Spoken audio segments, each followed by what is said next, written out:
Yeah. Overall, what do you make of the track, man? It's crazy fun, you know. Having the solo qualifying eliminated this morning made it a little tricky for everyone because in qualifying it was basically my second time going out for 4 laps, and to get this track nailed in 8 laps is a difficult task. But I think we're pretty nailed now. Everyone is pushing the limits and finding the fun part. So. All right, Fraz, well, don't go anywhere. We have our next final, and this is Nitro Rallycross next. You got Enlund, McGinnis, Karam, Vakala. You got Johnson, Gordon, and Holker. So Holker is joining us, a newcomer here to Nitro Rallycross next. As Vakala, excuse me. You can see 7 cars total. Who's going to come out on top? Who's to watch for our new fans? I think this is the first time we've seen a 7-car race from these guys. Obviously, they've been out in smaller groups. McGinnis on the front row, won round 2 in Utah. You've got Casper Janssen on row 3 in the green and black. He won round 1 in Utah. Sage Karam has been on the podium in American Rallycross in the past plenty of times. Lane Vakala, this is a great result, and Enlund is a front runner out in Sweden. But to be honest, you can't count out Holker at the back either. Was quick, but had problems with damage. All right, here we go, ready to race, and we're going to send it here for this battle. And here we go, 7 vehicles. Enlund, let's see if he holds on to that lead. Yes, he does. So there's McGinnis there at number 9 as a 24. Slides in. Sage Karam goes into the side of the 9. Karam's hard on him there. Karam was a bit too hard off the start for my liking. I think the car broke back so left. He's crab walking. That hasn't worked at all. Now McGinnis has got into it because McGinnis is cross about that, and that's just that's a wasted race for both those guys. Oh, what a bummer for McGinnis and Karam, just absolutely getting into it. But Enlund way out front there. Casper Janssen front row 3 is already up into P2. You've got Sage Karam alongside Holter there on the split line down the back. Karam trying to go around the outside line in the background of the shot. You'll see it now. But it's a good lead for Martin Enlund and Casper Janssen there as well. So I think between those two, Vakala on the inside line here, Holker going to try and go all the way around the outside up to the head. But it'll be a brave move if he gets that done, and he does. Got to watch for the truck tyres inside. Great stuff. Yeah, man, it looks like Holker is man, what a bummer there. But Enlund right now, 1 second lead over second place of Janssen. Janssen's closing him down for me. Let's see where Sage Karam is. I think the car's been removed from the track. That's good, so no red flag for us. Karam's car's gone. McGinnis has just come past the announcing booth with the front of the hood missing from the car. But Franz, that was carnage at the start there. Like, Karam was pushing McGinnis wide. I thought it was pretty aggressive. Yeah, you know, really aggressive. And the rear end of these light cars are built really well. And for that to break, it must have been some heavy damage. But, you know, Casper is hunting down Martin right now. He looks to be driving a lot smoother. Casper's been racing alongside you, not in the same category. He's done Rally X Nordic, and I saw a lot of you in him when I first saw you in ARX. I love the fact you were Sendy, but it wasn't necessarily quick, and he worked on that craft. And I feel like Casper's had the same path. You know, he appeared super sideways in Nordic, and by the end of the season, he was up on the podium. You know, he was great. So you're saying Casper's a really bright future then? No. Casper's. He's going to be aggressive and go in and dive in on any line. That's what he's going to do. Yeah, it's the same. As he should. Got the speed, he's got car control, but he's tidied it up, and he's now ultra fast. Yeah, I mean, very, very little experience in Rallycross on the lights, and to do what he's been doing in these short amount of events is very impressive. Martin Enlund out front and Casper Janssen. Car doesn't look as nose heavy. It seems like his car is really diving more than any other car, and maybe got some tips as far as, you know, clearing it and getting the attitude of the vehicle to actually level out. Not just as I say that, he goes over the hip and he noses down. Needed just a little bit more airtime earlier on today, didn't he? At some point, I'm expecting to see tactics here. Gordon's gone Joker already, yeah, and okay, exactly what I thought. Janssen's gone in, so he's got the gap down to half a second. He clips the wall, tags it with the rear end. Has he broken it? It looks like it's going to hold on. Check it up over this jump on the first landing. If that's good, then he's good. Yeah, he is. So Janssen now up at 2.9. He got that gap down. He's got to hunt him down. Holker's miles behind. He's another 4 seconds back. This is a great run for Janssen, but he's got to chase Enlund.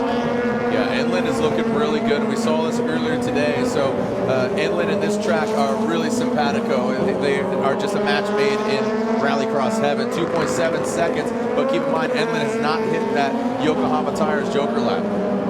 So, Enlund is always normally a very, very clean driver out up front, and you know I wouldn't expect them to send him this lap. They're going to keep him out till the end, and you know, trust in his pace. So 2.9 seconds was the gap. Fraz thinks they should trust his pace. I wonder if they think Janssen's quicker, will they respond immediately? What is it as they come up the hill? It was 2.9 and it is now 2.6, and they've not sent him. So I don't know. I kind of feel like they maybe should have responded on that one and given Janssen less time to chase him down. Janssen's looking danger. Yeah, he is closing him down a little bit, but you can see that the overdriving is coming into play.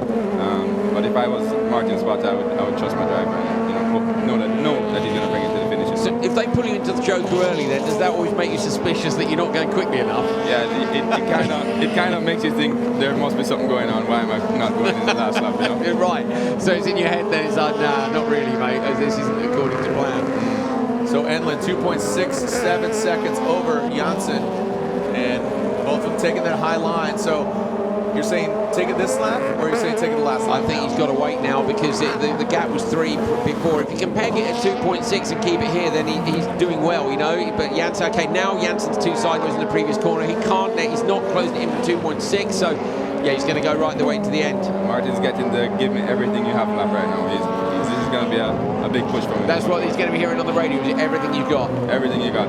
Last lap, mistake from Casper. 3.2 now. Yeah, 3.2, and don't hit that right side. Don't hit the right side. Yeah. The Tanner and the Arpin jump over the kicker. You're hitting the kicker if you're there. Tiny through there as well. Here's Tanner's right next to us. I didn't see him. I'm right here. I'm right here. Tanner Fels is literally just outside the window listening to me and Jared say, yeah, great jump, mate. It was serious. At least Arpin outdid you, Tanner. Yeah, he's nodding. He knows. There's a bigger invoice going Steve's way. Here we go. Casper Janssen up over the jump. It's 3.4. Enlund should be safe here. Yeah, Martin Enlund bringing it around, hitting that Yokohama tire, Joker lap. And here comes Janssen. Is there enough? Can he make it? Oh! Enlund goes into the wall once again, but look at Casper Janssen. And it's all Martin Enlund. Now. Yeah, look at that. Finish, but the back end is bending. Yeah, so definitely took a hit. Got away with it, didn't he? Yeah. That's a good reason to go Joker on the last lap here. In some ways, if you think about the risk factor of the Joker, if you want to take a risk on it, should you push a tyre off the rim, you're only gunning it to the line. It's a straight line. You know, you can get away with murder from the exit of the Joker down. Look at this drone follow. Yes. To that. Look at that. Oh, bumps it. Yes. Look at the skills on that. Well, I was just going to say, Holker, congratulations to him, gets 3rd place in his first Nitro Rallycross next race. Said he was quick, didn't we, earlier on today, but just didn't get the luck going his way. Yep. All right, let's take a look here as it began. What are you looking at? It didn't look that hard. Sage coming into the side there. It's actually when George came back and tapped him that broke the back of he was car. broken before. Sage was broken before, but I mean it didn't look like anything too crazy of a hit. So maybe just a worn out part. That happens sometimes. You can get like a hairline fracture in some of the parts, and it just needs a little bit of kick. And it's fully gone. Give out. This was where Janssen was so close. Casper Janssen had got within, he was 5/10 back when he went to the Joker, but then maybe didn't quite get the laps he needed over the next couple to close it down again, and that gave Enlund the confidence to go right to the end of the race. I think this is Janssen probably diving off to the Joker now. It is K-rail on both sides of the car here, but it's the outside you've got to watch out for, and you can see where people are running up the wall. Look, the dirt's missing, and actually Casper Janssen clattered that big time, way harder than I thought on first look. And that's what I was talking about. Those Subarus, they're big, man, and that's what's going to get risky tomorrow. You know, the dirt's going to accumulate more for the 10-car final. They're barely going to squeeze through there. This was Enlund. Is it as hard as... Yeah, it's pretty deep. I'd say Casper hits it harder. Enlund hits it with both at the same time and kind of rides the berm, whereas Casper bounced off the K-rail. It's so but difficult. it has. Yeah, you're right. It's not the rear link, hasn't it? It's so difficult to know the grip in the Joker. You know, it's getting such less cars running on it compared to the inside line. Yeah. And you go in there, 1 car length wide, and you have to just hope and pray that you're going at the right speed, or else you're going to end up in the concrete. Yeah, and the car pushes up. Fortunately, it's K-rail and not just flat wall. That would cause more damage, so it kind of does kick it up a little bit. The dirt that's kind of accumulated over there, but yeah, you're on marbles in there. That's what we're talking about. Just overall, I'm loving the course. I'm really looking forward to tomorrow. I am too. 10-car final. It's going to be sick. And the start line is actually quite a steep uphill and brand new tarmac. So the grip is really low, and I mean, if you get a right launch setting, you'll take off like a rocket and hopefully pass some people. So one more stop on this party train, and that is our bracket battle final. So don't go anywhere. We still have some on-track action. Kevin Hansen and Scott Speed for our bracket battle. So this is turn 1 again. So McGuinness is outside. Sage Karen, yeah, you're right. Karen's broken the set. So actually, that's where I thought Karen was out of order. I thought he was running McGuinness off, but the rear left was broken, so it ran him wide. So that's not Karen's bad. And then McGuinness here probably shouldn't have driven through him at this point. Yeah, it would have been hard for him to know that the car is broken in front of him, and, you know, just really unfortunate. Both unlucky for both drivers, basically. Well, yeah. that's Rallycross. Yeah, it is. Yeah, it is. When you think how far up the grid they were, that's not necessarily something you would expect. Have a look and see. So here is side by side with McGuinness, and it's broken immediately. It's that, so actually, yeah, nobody at fault there. That is side by side contact, and the rear left toe link has let go, and then that's run Karam wide, which has run him off. Now McGuinness is probably thinking, mate, don't put me in the wall, and is then all fired up as they've gone on the braking zone up towards the hairpin. Sage is our passenger in that car at that point. That's unfortunate. All right, well, Fraz, good luck tomorrow, man, and looking forward to it. As hey, let's go down to Katie Osborne with our confirmed winner here in next.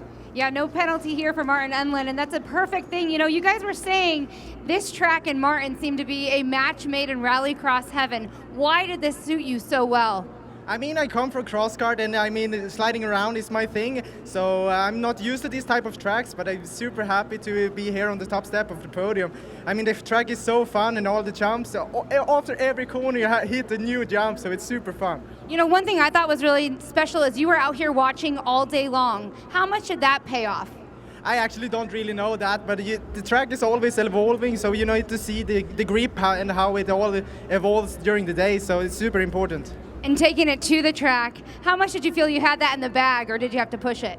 I mean, my spotter said always that to push, so I don't really know how far behind the other guys was, but I'm super happy to be standing at the top step of the podium. Well, we're going to let you celebrate, Marlon. Congratulations. Coming from 2 seconds in Utah, it's only up for here. Congratulations, Martin Enlund. We're going to take a short commercial break. When we come back, we got Tanner Faust in the booth. We're going to wrap out with the one, the only golden child, Tanner Faust. Congratulations, Martin Enlund gets the win here Saturday.